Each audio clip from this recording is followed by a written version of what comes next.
What a great crowd tonight. Welcome to Hannity. Welcome back, our live audience. Welcome to all of you at home. Well, we have a ton of breaking news all across the country and the world tonight. Trace Gallagher will join us from Israel. We have a breaking new update about the hostages who were kidnapped by the terrorist group Hamas. And we are also tracking a developing story out of Maine, where now at this hour, a manhunt is underway for an active shooter. Also tonight, according to a bombshell report, and this is a bombshell from foxnews.com, the FBI was contacted by over 40 confidential human sources over the years, all with criminal allegations against Joe Biden, Hunter Biden, and James Biden, all dating back to Joe's term and time as vice president. So the question is, how did the FBI respond? They did nothing. And by the way, Charles Grassley sent the FBI director and the attorney general a long letter today demanding answers. Chairman Jim Jordan, who's also been investigating a lot of this from the House Judiciary Committee, will join us with a lot more. By the way, did you all hear we have a new speaker today? Yeah. All right, we'll get to that too. Also, now, I've interviewed Governor Gavin Newsom twice. He's going to be debating Governor Ron DeSantis, you know, red versus blue, state versus state, on November 30th, right here on this program.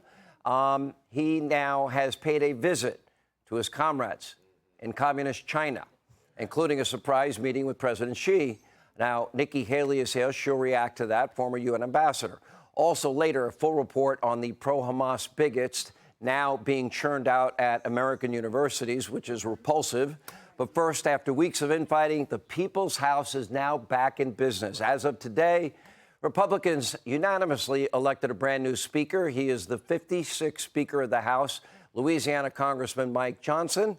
Well, let's listen to him in his own words from earlier today. Beautiful country. It's the beauty of America that allows a firefighter's kid like me to come here and serve in this sacred chamber where great men and women have served before all of us and strive together to build and then preserve what Lincoln did refer to as the last best hope of man on earth. We stand at a very dangerous time. I'm stating the obvious. We all know that. The world is in turmoil. But a strong America is good for the entire world. I believe that each one of us has a huge responsibility today to use the gifts that God has given us to serve the extraordinary people of this great country, and they deserve it, and to ensure that our republic remains standing as the great beacon of light and hope and freedom in a world that desperately needs it. When our people are losing their faith in government, when they're losing sight of the principles that made us the greatest nation in the history of the world, I think we got to be mindful of that. We're going to fight. We're going to fight vigorously over our core principles because they're at odds a lot of times now in this modern era. We have to sacrifice sometimes our preferences because that's what's necessary in a legislative body.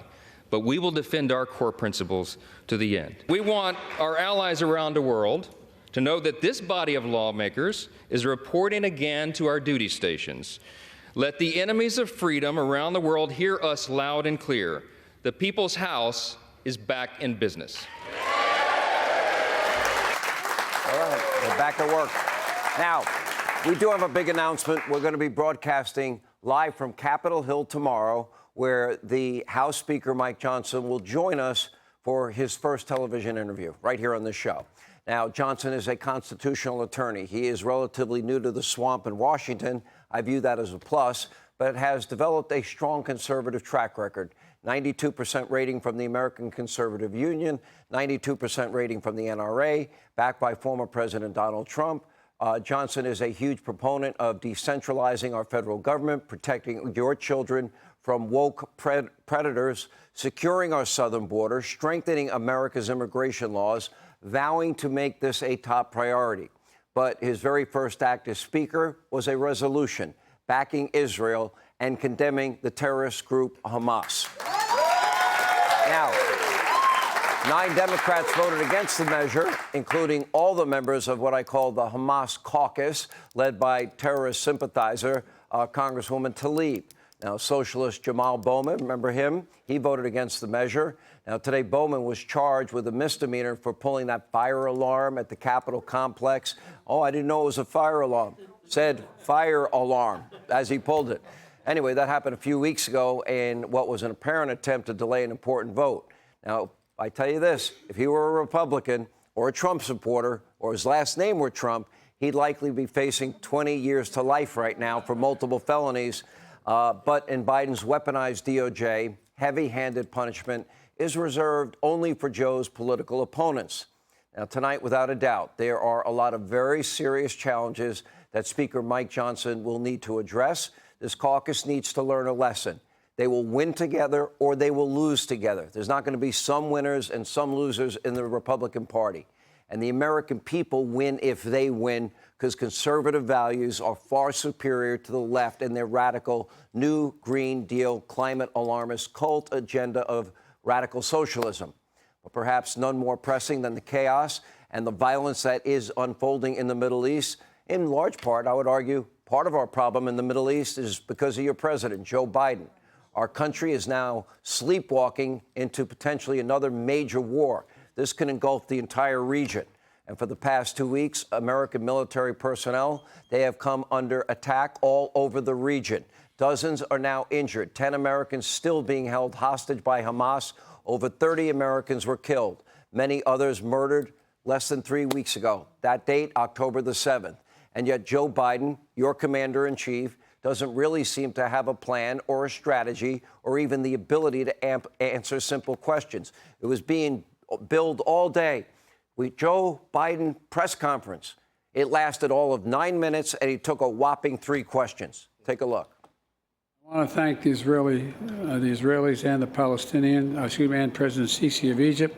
We have had troops in the region since 9/11 to go after ISIS and prevent its reemergence in both, in the region. Aren't these hostages in jeopardy if there is a ground invasion? You want to make a speech? No, look, obviously they're in jeopardy rather than anything else.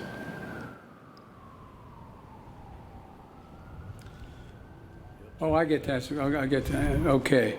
PBS. We have a request for a calling. Thank you. Thank you.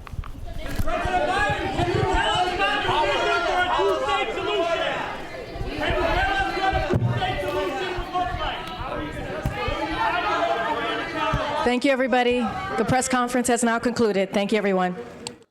Go home and get the hell out of here. Anyway, that was billed as a major press conference by the White House.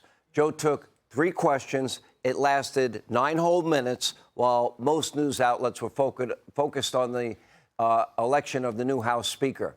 And today, well, our brand new Speaker, Mike Johnson, said that the world is a better place with a strong America. I couldn't agree more. I couldn't be in more agreement. Johnson is right. But unfortunately, under Joe Biden, there is no strength, there is no leadership, there is no moral clarity. We had world leaders when he was in the Middle East. They said no to a meeting with the President of the United States of America, even countries that we give $1 billion or more to a year. Instead, what we have is now very transparent to anybody with eyes to see. A mumbling, bumbling, incoherent, frankly, cognitive mess as our president, trying his best to read talking points from his woke White House staffers. That's not cutting it.